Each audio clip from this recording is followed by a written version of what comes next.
Now next up here is the euro. Okay, euro dollar has a slightly different development as of now.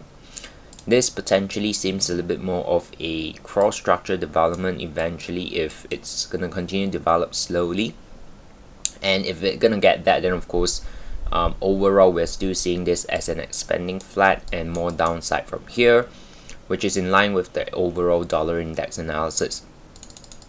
Now what can happen on the euro over here is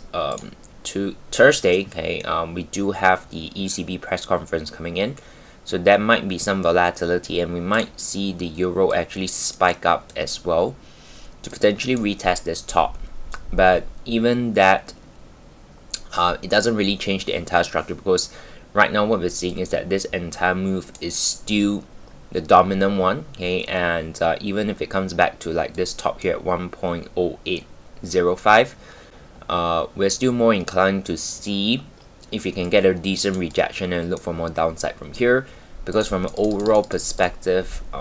this may just be a first move, and what we're seeing here may be the second move, and we can still expect one more down.